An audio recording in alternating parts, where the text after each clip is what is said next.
Hi everyone, I'm Yuliya. I'm certified Gestalt therapist and I'm also a mother of two. And today I'm with my fellow mom and friend and also Gestalt therapist, Astrid. Astrid, would you like to introduce yourself too? Thank you, Yulia. Hi, everyone. I am Astrid, as Yulia said. I am an almost licensed psychoanalyst and also a Gestalt therapist, a mother of a 9.5-month-old baby. And I'm really excited about the topic that we're going to discuss today. Yeah, awesome, awesome. So today we're going to talk about something very important, something that is not getting so much attention. We're going to talk about postpartum mental health, and we're going to talk about postpartum mental health when it comes to the immigrant mother, first gen and second gen. And we're also going to narrow in our discussion to postpartum mental health when it comes growing up in post-Soviet era. Astrid, you grew up, you was born and raised in Armenia, right? I was Yeah. born and raised in Belarus. We both immigrated in the United States and we both became mothers in the United States. So this is what we're going to talk today. We're not going to talk about, we're not going to be book smart, right? We're not going to talk in mumbo jumbo terms. We're going to be very simple because I love simplicity. And we're just going to have honest talk. We're going to bring our experience as a mothers. Not only that, we're going to talk about what was it like for us grew up in post-Soviet era and how we Gestalt therapists say how our past unfold in the present here and now, right? How our past growing up and how all of this experience showing up when becoming and being a mother. Yeah, that is wonderful. It's a really beautiful introduction, Yulia. And I love the idea that we're going to talk about this theme in very simple terms because we want to make sure that everyone knows about it, that it's accessible, that both women who are planning motherhood, new mothers, expectant mothers, they're aware that these situations, these postpartum mental health issues, they occur. They occur to everyone. The degree varies, obviously, but they should be ready to experience such issues. And when they are ready, when they're prepared, of course, managing those situations becomes much easier. Yeah, yeah, totally. As I always say, knowledge and awareness is a powerful weapon. Is a Yeah, power, right? absolutely. Knowledge is a power. Awareness is a power, right? And I also want to add that although we're gonna narrow our conversation to postpartum mental health on the post-Soviet and post-Soviet culture, right? Even if you grew up not in post-Soviet culture, let's say you're coming from Asian culture or Indian culture, you might find a lot of similarities. You may find a lot of echoing themes, right? That's very prevalent if you grew up in collectivistic culture. And I also want to bring my own experience, become a first mother in the United States. So I remember when my daughter was born, although I was very privileged, it was uncomplicated pregnancy. I was looking forward to become a mother. It was a planned pregnancy. It was not surprise pregnancy. And I also was a privilege to have family around me that a lot of immigrants mom do not have, right? I had a family support and everyone was so thrilled that I'm going to become a mom.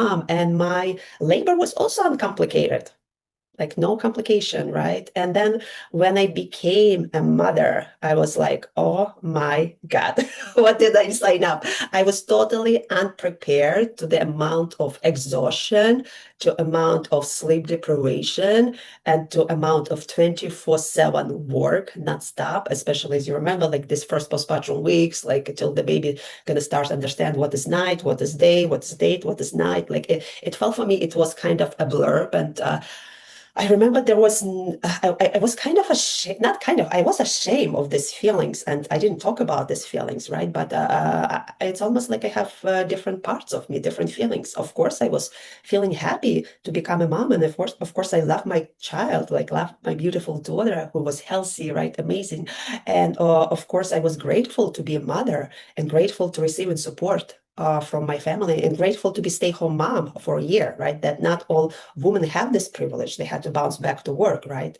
But I was also kind of ashamed, like, of these feelings that I was experiencing, feelings exhaustion, feeling sleep deprivation, feeling like, where's my old life? And feeling like I'm so tired, like mentally and emotionally, and I felt so unprepared. So I just want to add like my experience to bring more awareness and kind of normalize like mom experience.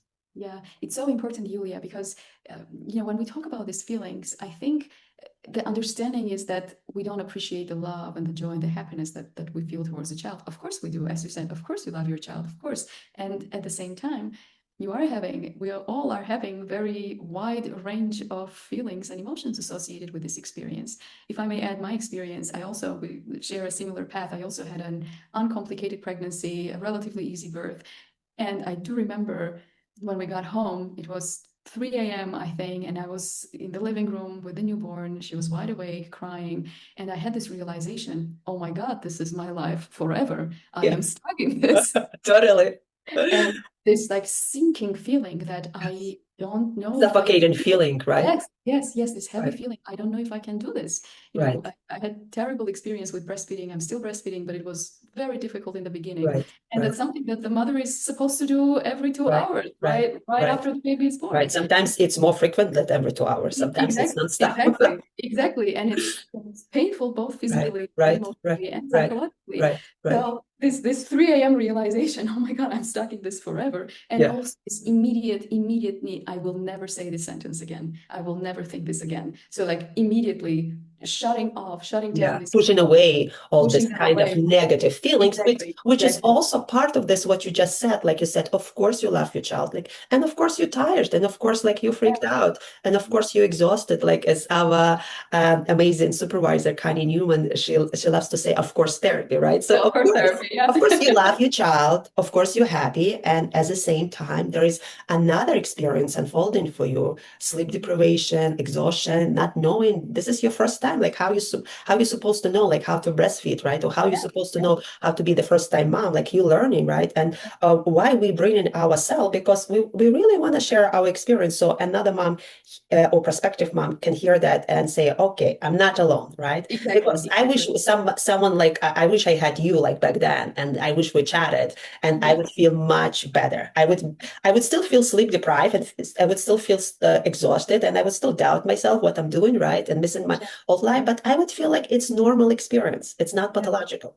Yeah, exactly. And we also want to mention that we are therapists, so we did read all kinds of books about psychological development of the child and Yeah. everything about developmental theory. So we had this idea about what's it like Yeah, to be a mother and raise a child. But also when you're having, especially your first child, you have never done this. This is the exactly. first time you are in that situation, and it's absolutely normal not to have the skills.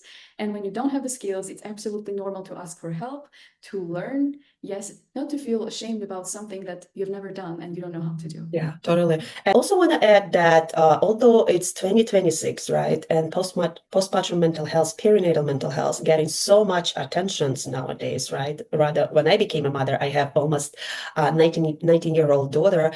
It was not so much talked a lot back then. It was just a little bit, right? But still, like I feel like even nowadays there is a lot of buzzwords, and we talk a lot about matrescence, we talk about hormonal shifts, identity shifts, and I don't want to dismiss that. I want to say, yes, it's all happening. And I also feel as a Gestalt therapist, right, and also as a mother by myself, like we started to develop in these blueprints how to be a mother before we became a mother, right? So by doing by watching our mothers, right? By watching moms in a neighborhood growing up, by reading literature pieces, right? By watching post-Soviet movies or Soviet movies, right? How the motherhood, how the woman is being portrayed. So in a way, when we become a mother, right, we already in some way having some blueprint, right? Certain patterns that we develop our life, and as I like to bring some humor, this patterns kind of sitting in the bushes and just waiting, like knock knock, we are here, like we are strong women, we don't ask for help, we don't talk about feelings, like we are fine, although we're not fine, right? So all of that, like I just want to say, we do not live in a vacuum, right? And all of that, what we experienced in the past, definitely unfolding when we become a mother. It's like I grew up in Armenia, in the Armenian culture, and I saw Armenian moms, neighbors, and aunts, and everyone who was an Armenian mother represented a specific character in my psyche, in my subconscious mind. So when I moved to the US and I actually gave birth to my daughter in Manhattan, I was still carrying all these old narratives and old interjects about what a good mother should be. according to the Armenian culture. And I think it's really interesting in terms of all the immigrant mothers who think that they are in the US and they have changed, they have become Americanized or Westernized or whatever. Things from their past, as you said, they're just hiding under the bush and they're going to say hi at the moments when you least expect them. Yeah, totally true. Question is living under the neighbor's eye. Yeah. Oh, yeah. Yeah. Love This that. is so big and this is so important because I'm just as I'm talking as we're talking right now, I'm just sitting as with like we become a mother, right? But we become a mother not like in the shell, right? Not like in a turtle shell, right? Not like in a cave that nobody sees us. Like we are kind of on the public scenes. Yeah. In a sense, like everyone is watching us, right? Even our family, right? That we love, right? Our neighbors, right? Yeah. It's like everyone watching us in a way, right? I remember my daughter hated, like really hated dressing up. Like, and I remember I gave birth like in October. So back then there was not such, not, it was the weather in the winter was really bad weather. And I remember like putting her like all this winter clothes. And the epic moment was to put her winter Russian hat that she hated. And she was screaming as if I'm killing her. And she was screaming very loud. And I was living in an apartment. I remember taking a stroller, being very strategic, taking a stroller, running, rushing to the elevator and like watching some neighbors like on my floor and thinking, oh my God, what are they gonna think about me? Like they're gonna think like I'm a bad mom because my daughter is crying. And the second I went outside, like all this fresh air, the oxygen, she would just be knocked down. She starts sleeping very peacefully, like Yeah. but like just a moment ago, like she was screaming as a blood murder, right? As I'm killing her. And this is was such I'm laughing now, but back then it was not laugh. It was like a horrible scene from a scary movie. Yulia, it's so funny. It's so funny because my daughter is also, she was born in October and we had the exact same situation. Every time we would put her in her winter coat, in clothes, Yeah, she would just scream bloody murder. But the minute you're out of the door, she's fine. She's calm. yeah, And within yeah. 5 minutes, she's falling asleep. Yeah. So the struggle was real. I'm laughing, but it was not funny back then at all. It was not Yeah. funny. It was terrifying.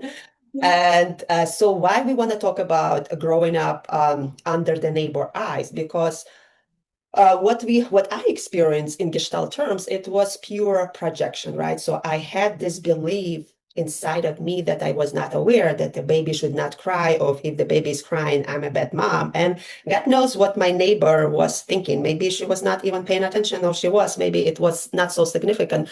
And also, who cares what she was thinking, right? But like as in my work, I always like trying to tell my clients, for example, if let's say your name is Michelle, but I'm going to tell your name is Emily. Would you be upset with me? Probably not, because you really know your name is Michelle, right? But if something is sitting with us, right, and that we're not aware, when another person voices it, right, or we project, or we see in another person, right, someone will judge us, right? Someone will think about badly, right? That's kind of two pieces of puzzle because it's already in us, right, that we're not aware. Yeah, exactly. And this shame expectation of being shamed, of being, pointed out and look at what she's doing. This is really a cultural, I feel like it's a cultural thing that we have. Yeah. Can you tell me more? Like, can you Yeah, like, explain of like course. the listeners how it's culture? Maybe if you can tell more, like growing up in Armenia, right? I think Yeah, growing it's up in such a Armenia. beautiful culture, right? It's very collectivistic culture, even more than growing up in Belarus, right? And it's a lot of support, it's a lot of family support, but it's also comes what? Yulia, it's so amazing because I'm in Armenia right now, and as you said, it's a collectivistic culture. It's very community based. You always have 10, 15 aunts visiting, uncles visiting, and there is always somebody holding the baby at a dinner table, for example, Yeah. and that's a wonderful support for a mother. And And I probably project, but I assume there's also tons of unsolicited advice or ideas. Oh my God. So it's summer, it's Armenia. So we have 30 plus degrees Celsius of heat. And every time I walk with my daughter outside or we're doing family walks outside, there is always a lady who comes and says, why don't you have socks on? Why doesn't the baby have socks on? And why don't you put the hat on the baby? And it's always, This is yeah, so true. You're yeah, gonna laugh, but even here, I live in Brooklyn, and I have my friend who has three kids, and she's American, and her yeah, husband is originally from Belarus. But when I live in primarily diverse neighborhoods, so there is a lot of culture, including like post-Soviet folks, right, coming from yeah, Uzbekistan, right, Ukraine, Belarus, Russia, right, all this post-Soviet republic, right. So when we come to the playground, right, like post post-Soviet people, they don't filter what they want to say. If they have advice, they're going to tell you directly. They don't sugarcoat it. Oh yeah. They would ask you, and she felt terrified. They would ask you like the same question that you're saying, like, where is the socks? Where is the hat? Like, and they would give their opinion because they think it's coming from the good place, from Yeah, the place of support. And she's like, oh my God, exactly. But then why these when people you're a talking to me? But then when you're a new mother and you leave home, which is already a hustle on its own, living home with a baby, you leave home, you go outside, and then there is this person who says, "Oh, you forgot the socks." It's really hard not to receive it as a judgment. Right. So there's all these Yeah. things that are happening, these cultural realities. They're not in our head, they're really happening. So I feel like it's also Because like important. maybe inside of us, right, there is a part, right, very simple, like simplistic, right?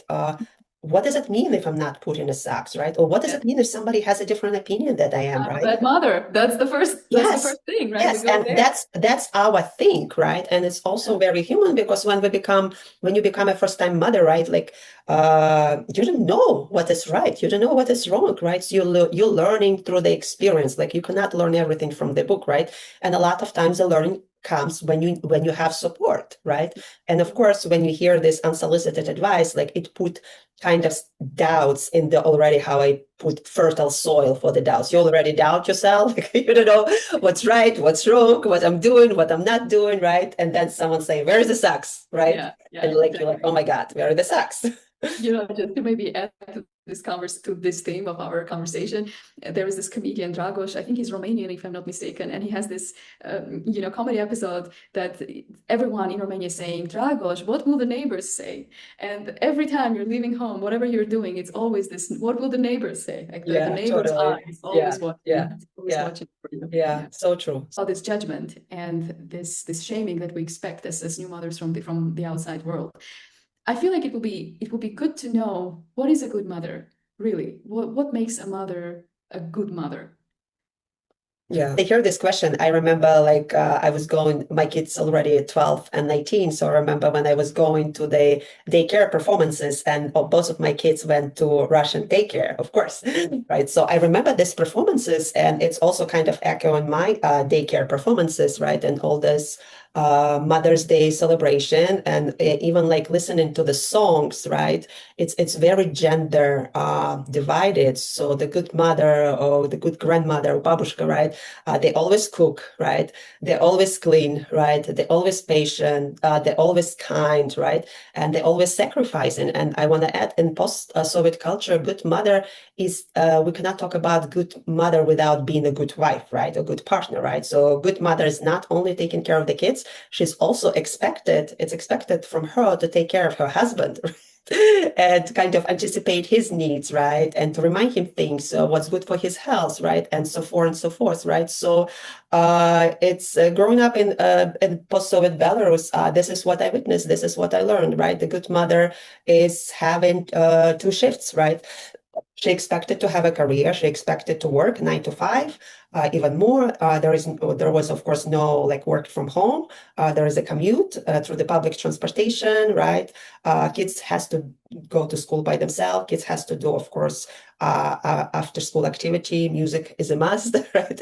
And so forth, right? And a good mother also comes home. She's not complaining if she's tired or what, and she start doing her second shift, like doing laundry without laundromat, right? From scratch, right? Or cooking stuff from scratch, right? Or helping kids with the homework or taking kids outside, right? Or making an appointment to the doctor office, which back then was kind of very stressful because there was no dial phone, like, and you have to call this rotary phone many, many times. So the struggle was real, right? And was like everyday thing. It was not like, it was not, oh, my mom is a hero. No, this was like everyday thing. That's what I see, right? And what's ingrained in me, right? So you and I are here to kind of challenge those expectations and those images. And you especially love to talk about Winnicott and his idea of good enough mother. So I feel like this term good enough mother should be so mainstream so that mothers know what is it that is actually expected of them? What is it that they can do as a mother, and what is really important for the baby and for her to experience this as smoothly and easily for her as possible. What is it that makes a good enough mother? Yeah, yeah. And there was no good enough mother in the post-Soviet era, right? It was just you're just being a good wife, you're just being a good mother, right? And if there is some small deviation, oh, you're too selfish.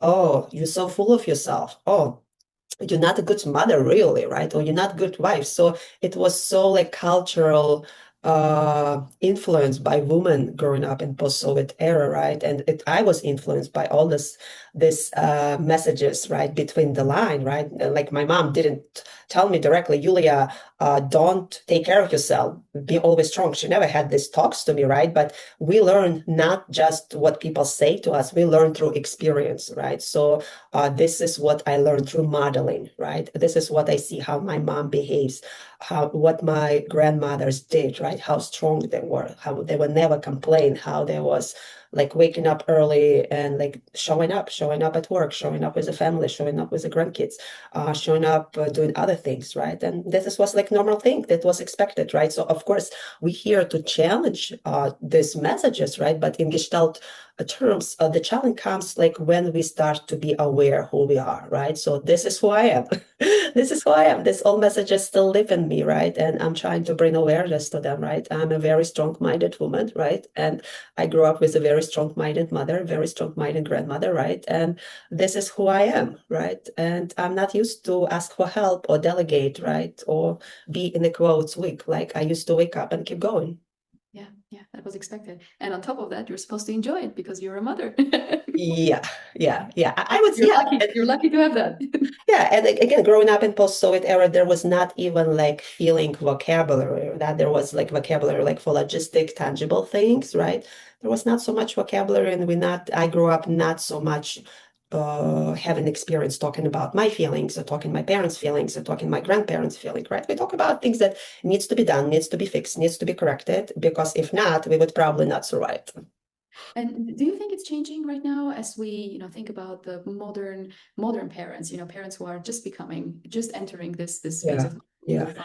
Yeah, I would say it's changing very, very slowly. It's changing in a way that in my work and with myself, in my work with myself, in my work with my clients, right? We started bringing slowly but surely, right, the awareness to all these cultural messages, right? And to awareness how these cultural messages showing up here now, being a mother, here now, like you said, you gave birth in a city, right? But it doesn't mean all your cultural messages. It doesn't mean like your past just was erased, right? We don't go to the motherhood with a blank slate.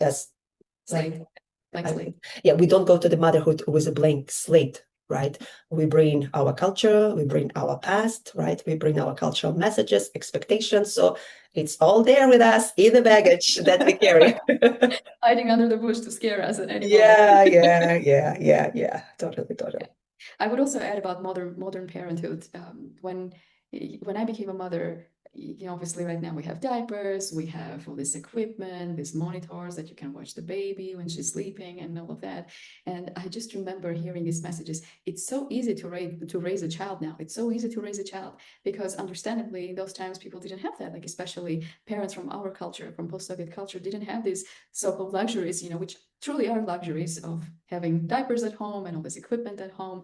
And at the same time, it is still hard because right now in our age, in our times, parents have different expectations put on them. They have to know some psychology, they have to understand the developmental theory, they have to meet their children's needs. And every day there is more research coming out on attachment theory. And parents are supposed to know all of that right now. Yeah.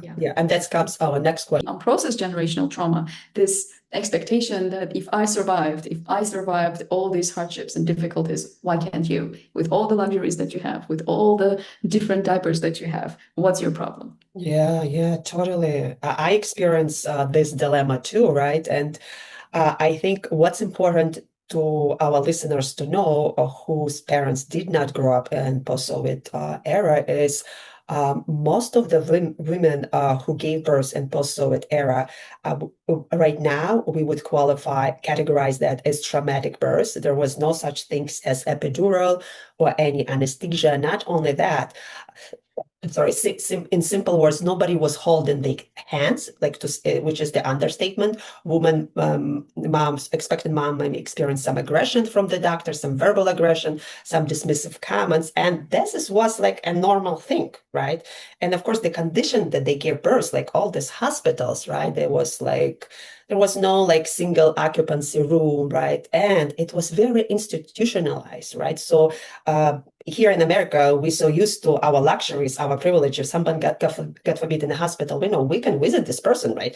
We don't have to wear like the scrubs, right? Or white coats, right? Or we can just go and visit and talk, right? Back then, in post-Soviet era, there were specific hours that you can visit. And also, a lot of times, even fathers were not allowed because if the mother would give birth, it was considered kind of sterile environment, germs, like who knows what they came up. So a lot of times mother would stay in the hospital for a week or what. And yeah, back then there was no managed care. So you can stay in the hospital till your doctor would discharge you. You was not in control of that, right? And a lot of moms would like show the baby through the window. This is all like put some like handwritten note and then throw it through the window. Like it's Your child. yeah, was their story. Was like we laughing, but this is a lot of unprocessed trauma, right? And I can say more like in my experience, like not in my experience, but largely in my mom experience, she experienced some, I would say, some malpractice of the doctors, and because of that, it was a traumatic birth, and I experienced, and I didn't even know the full story. It's not so important here, but in the result of that, I had to stay, we would say, like a NICU unit or in the hospital, like for 4 months, like as I was giving birth, and my mom had to stay with me. But the interesting thing, she was not allowed to be with me all the time. She was only allowed to come to breastfeed, and that's it. So that's mean like all that treatment that I experienced, like some shots or physical therapy, or I don't know what I was doing there, like I would experience without my mom, like with some doctors. And I assume it was very crowded hospital, so I assume I was crying, and nobody probably pay attention. Oh, had to learn how to put myself to sleep, right, to survive, right? And this So is for 4 months? yeah, 4 months. Yeah, four Wow. months. And my dad was not allowed in the hospital. My relatives, my immediate family was not allowed. So my mom had to deal with that by herself. And she doesn't see herself as a heroic act, right? She's think, okay, I did it. And unfortunately, it was the reality of a lot of moms, right? Maybe not like 4 months, but there is a lot of mistreatment when it comes to woman birth, right? There was no anesthesia. There was dismissive comments, right? There was really poor condition, right? And there was separation. Like the woman, like now we have a luxury. Woman can have doula, right? Woman can have her partner, right, or her friend, or her mom, or parent, like whoever, or neighbor, right, supportive person, like during the birth, right? Or even if it's a cesarean section, right? They can just visit her right there, like to be with her. Back then, woman has to be institutionalized in some way. Yeah. And this was unprocessed. When my mom came back home, like she was just expected to take care of me. There was no support groups, there was no therapist, and she didn't also feel it was like a lot. She was just like, showing up. Yeah. Showing up at work, showing up with me as a mom, as a parent, right, as a wife, right? And that was the reality of a lot of women. Of course, there was no dishwashers back then. There was no diapers. But also, back then, I also think there was no so much expectation, what you, Astrid, mentioned, like today, we're so bombarded with all this attachment theory, gentle parenting, all of this, do that, don't do that, this is what's going to happen to your child. Like, it's too much. Our parents, our moms did not experience that, right? So that was a relief. It was like very black and white. There was probably one book, one stroller, one crib, and there was a simplicity. There was not so much many choices. And woman was also not probably expected like to do all of this like emotional decisions that we're doing, all this awareness that we're doing right now as a modern mom. So what do you think? I agree with you. I agree with you. And I also want to add that to, the hospital realities that you were just describing, Yuliya, which sound so traumatic, don't they? And they do sound terrible. And I'm imagining a woman giving birth all alone by herself Yeah. in a hospital surrounded by these doctors and nurses who don't really care about her. They just want the job to be done and get over with it. It's terrible. It's terrifying. And one thing that is still, I feel like, is one thing that still lives on is that there is an expectation in our cultures that childbirth is mostly the women's job and a father should probably not be present at birth. I've noticed, especially when I was pregnant and I wanted my husband to be present and he was present, I encountered a lot of comments about it's not a man's scene to see. Yeah. Or they're going to be traumatized They're because going to be for some traumatized. reason we think man's so emotionally fragile, and it comes again back to us, right? Woman has to be strong. Woman Yeah, has to take care of everything. yeah. So I just wanted to add that part to our Oh, yeah, conversation. but so all this unprocessed trauma, of course, was like survival mode for our moms, right? And they didn't have even space to talk about it, right? And in a way, it's showing up in our motherhood, right? When they see that we have more, we do have more privilege. Oh my God, I would not survive in this post-Soviet condition. I'm so lucky that I have Yeah, birth in the United States, and I would not survive. I'm telling you, I'm not so strong. yeah, I'm strong, but not so strong to deal with post-Soviet medical system. So I'm very privileged to give birth here in Manhattan Hospital. I'm very privileged, right, to have doctors who are there, so I can ask questions, I can make some decisions, right? And again, it's not the reality for all women, so I understand was just my experience here, right? But yeah, from our parents, right? Seeing what we experienced, what they didn't have, right? It makes them think, okay, like why we, in a sense, like complaining. It doesn't come like from a bad place. It just coming from their pain that they didn't have a chance to talk. Nobody was holding their hands. They yeah, were supposed to just show up, yeah. wake That's up and keep going. No complaining, no talking. Be quiet about that. Yeah. true. Yeah. It's unfortunately in some circles it's still happening. Yeah. And I feel like maybe the purpose of all our recordings and these videos that we're planning to do is really to open up the possibility that they don't need to continue this trauma. They don't need to carry on with this way of living and being a mother. They can actually ask for help. They can be sad about their experience. They can grieve their past self. They don't need to just repeat what was done to them. Yeah. So really opening up the conversation around what is felt but not said, and yeah, maybe not removing fully the shame around it, but being okay to talk about it. Yeah. And also like bringing awareness to us, right? So if we come in from the immigrant family, if we become an immigrant, when we become an immigrant mom, right? Or our moms been through much hard condition and through so much hardships, right?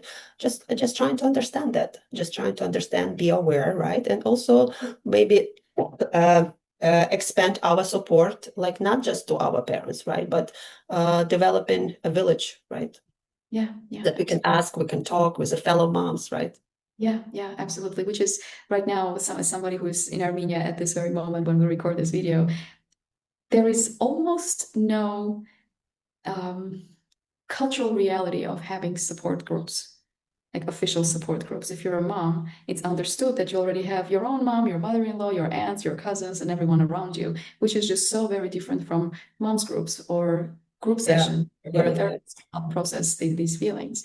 And I'm trying to see if I can do something like that here in Armenia, but it's really interesting to see that there is no infrastructure for that. Yeah, there is no infrastructure, right? Because it's interesting that it's already in some way ingrained in the culture, like everyone is helping each other, right? But there is no official like space or name for that, like for support groups, right? Stuff like that. However, in America, we have support groups, but there is so much loneliness that mom experience because, as we said, like if you're immigrant, your parents may be in a different country, or even if you was born in America, right? Your parents can be in a different state. So there is a lot of separation. There is a lot of focus on independence here, right? Be independent, right? But so it's kind of like unique challenges that both cultures experience. Yeah, absolutely. One more thing that I wanted to add about the cultural experience of the so-called support here, that I must say that most women enjoy having that, having a community around them, but the help and the support is usually focused on the baby. You know, when somebody asks, how is it going? They don't really mean, how are you here? Even though the woman does have the community support, all the aunts and uncles and cousins who are willing to help and support the mother in this transition, whatever seems like the support for the mother is actually concern and curiosity about the baby. When they ask, how is it going? They don't really mean It how means the how baby. Yeah, yeah, not the how mother. it is the baby. How is the Yeah. baby sleeping? Yeah. How is the baby feeding? You know, the very practical questions about Yeah, totally. Which also, in a sense, goes to the intergenerational trauma because historically, I know Armenia had been through so much wars, right? yeah, Genocide, right? So baby is very precious, right? Baby It's precious. symbolize like we surviving, right? Yeah. We not we are safe, right? We have this privilege, right? That historically Armenian people didn't have. So it's very precious, right? But the mother is also very precious, right? So this is our talk. So as we're wrapping up, yeah, I just want to say this is our first talk, and we really want to hear you guys' comments, our listener comments. So please share your comments, what came up from us, if you have questions or suggestions for other talks, and we're gonna see you're gonna hear from us soon. Yeah, absolutely. And I will say that this is such a big topic that it's really hard to just record one video. As you probably noticed, that Yuliya and I are jumping from one topic to another, and there is just so much to share, so much to talk about. And it's also a very vulnerable topic for us because we represent that culture. We are mothers and are from that culture. So we also want to hear from you about what resonated with you, what didn't resonate with you. And if there are ways that we can improve our little broadcast here, we are very happy to hear from you. Yes. And Yuliya, thank you so much for coming up with this idea. And I'm looking forward to our next recordings, next videos. Thank you so much, Astrid. Okay, see you Yuliya. guys soon. Talk to you soon, Bye. guys. Bye.